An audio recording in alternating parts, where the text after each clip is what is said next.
Before I start, I actually ran this presentation by my husband last night, right? And he said to me, trust in government, it's deep, it's meaningful, but it's lacking your usual charismatic self. And then I thought, well, what do? Do I start with a joke or something? Do I just make it light and lighten it up, starting with a joke? And then it hit me that for some people in my community, trust in government statement itself may be the joke. Just saying. But really, when you work with people like we do, communities who are marginalised, who have stories about migration, stories about marginalisation, it really hits you. And you start learning very fast that trust is earned, not assumed. So on that note, I will start with Assalamu alaikum, Sat Sri Akal, Namaste, and hello in very traditional Asian greetings, because I'm Ima Miah and I'm the CEO of the Asian Resource Centre of Croydon. We are pretty much what it says on the tin. We work with Asian communities in Croydon, and I've been there probably since 2012, but leading the organisation from about 2015. And my background really since leaving university has been in the public and the voluntary and community sector. So this is pretty much what I know. And we live it every day. So also here is my colleague, our program director, Mamoon Khan, but he will introduce himself a bit later on. Shall we play a game? Yeah? Okay. Has everyone had lunch, by the way? Because I know this is a graveyard session. Please don't fall asleep on me, at least. Okay, so I'm going to make some statements, and I'd love for you to put your hand up if this rings true. So, I trust the government, but I know others in my community that don't. Thank you. I have been too worried to ask a question in case I offend. Be brave, put it up. Some really meek hands there. Oh, come on, put your hands up. We've all been too worried, haven't we, to ask a question in case somebody takes it bad, right? Someone has told me you're the first person in the system who's actually listened. Nice. I've seen trust lost because of something small, maybe something not done in a community language. Something small. And then finally, I believe trust can be rebuilt, but not just through policies, it takes relationships. Nice. Good stuff. Thank you for that. It's clear from the room, and your hands going up, that many of us carry both the weight and the possibility of trust in our roles. At ARCC, we kind of see this play out all the time, especially in communities where trust starts below zero, if that's possible. So today, I just really wanted to explore with you what it really takes to rebuild trust in ways that are culturally grounded, locally relevant, and institutionally honest. I want to introduce you to ARCC, and I'm going to be the one that forgets to click. So I don't know, maybe I should give it to you to click or something, because I'm really bad at this stuff, right? No problem. So the Asian Resource Centre of Croydon, we were established in 1999 as a charitable company, and our whole purpose is really about bringing Asian communities and businesses together with a view to try and improve people's lives and the quality of life in general in Croydon. Our work focuses really on things like health and well-being, safeguarding, digital inclusion, and social cohesion. Croydon is one of the most ethnically diverse boroughs in London and arguably the UK. Our work focuses on supporting South Asian communities, so it's communities like the Bangladeshi, the Pakistani, Sri Lankan, Indian, Nepalese, Afghani, amongst others. And many of the people that we serve face barriers like digital exclusion, maybe language problems, mental health stigma, and complex socioeconomic barriers. So ARCC, we deliver a range of programs, as I said, starting from mental health awareness and counselling, health checks, expert patient program. That's a program where you can learn to self-manage your health over a 6-week period. We also have community hubs, and we have things like community health and wellbeing workers. So whether it is the Sikh gurudwaras, the Hindu temples, the Christian churches, or the Muslim mosques, whether it is festivals like Diwali or Vaisakhi or Eid or indeed Christmas, our strength is really going deep into communities and coming back out with the voices of people who live on the margins of society. We try and reflect and amplify those voices to ensure that services are shaped for everyone, not just those who show up. We're also known as something they call an infrastructure organisation. Now, an infrastructure organisation is really about getting people closer to the government, their local government. It's about helping people with things like digitalisation. It's about getting out public health messages out there. A little example is like during COVID, we helped to combat vaccine misinformation, and we organised things like pop-up clinics through faith centres and even WhatsApp networks. It wasn't flashy, guys, but it was trusted, and that's what made all the difference. Just to share a quick quote, for many in our community, ARCC doesn't just deliver services, it's a lifeline. ARCC listens, explains, and walks alongside them when systems feel too big or too confusing. So why does this matter? Shall we start with the big picture? So you've heard from Holly, thank you, Holly, that according to recent behavioural insights research, 3 in 4 people, British adults, feel the government is not effective in improving the lives of people like them. That's not just a policy issue, is it? It's a trust issue. Especially Asian communities in places like Croydon, that sense of disconnect is even deeper. When services feel distant or irrelevant or out of touch with people's lived experience, trust erodes.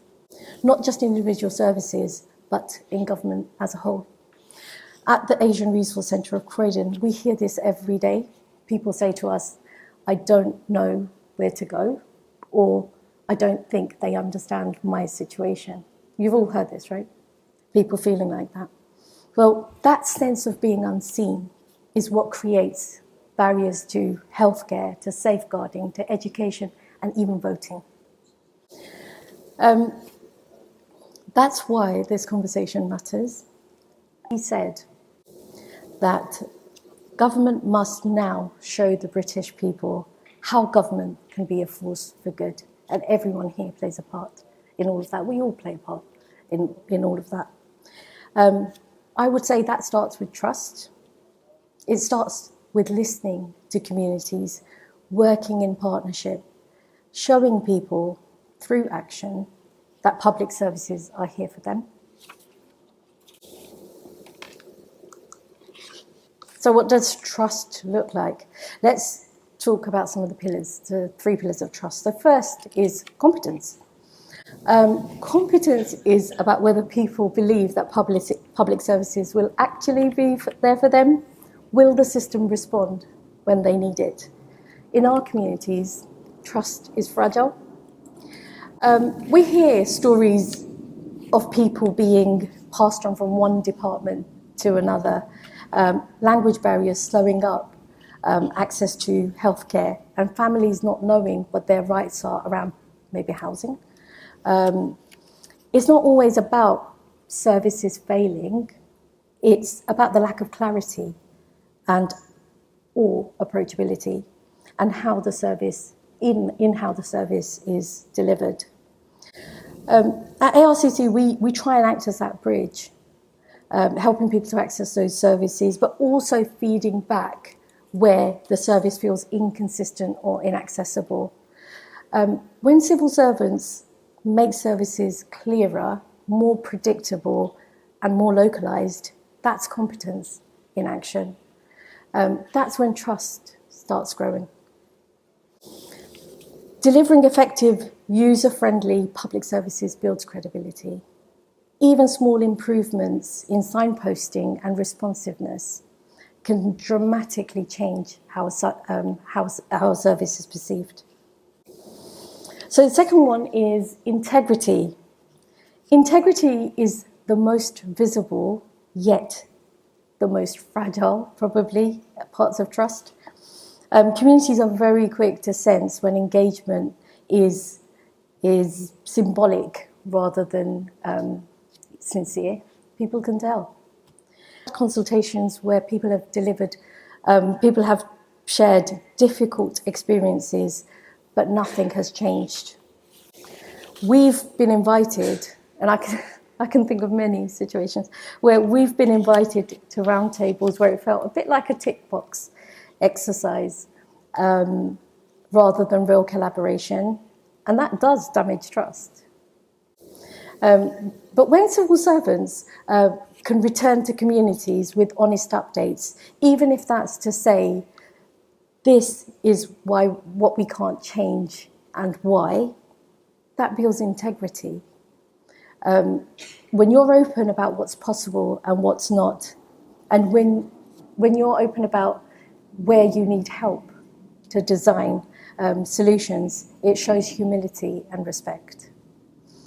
Authenticity matters. Civil servants can't promise everything, but they can show consistency and openness, and that fosters long-term trust. The last one is benevolence. That's probably the hardest to fake, I would say. It's about whether people actually feel the government cares about their well-being. For us at ARCC, it means asking the right questions. Are services designed with cultural understanding? Are civil servants aware of how trauma, migration, or faith might shape someone's needs? When we co-design safeguarding workshops or mental health sessions or community safety projects, and when government actually listens to the lived experience, benevolence shines through. It's not just about kindness, it's about designing systems that genuinely help people to achieve their goals, not just fit them into boxes that were created with them in mind. Policy and delivery that centres around real needs and not on assumptions are more effective and trusted. Right, so something for you to do now. I want you to reflect. So ask yourself, where in your work could you show competence more clearly?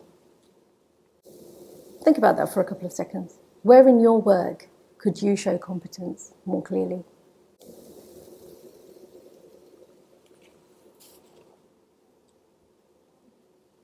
Where could you be more transparent and consistent?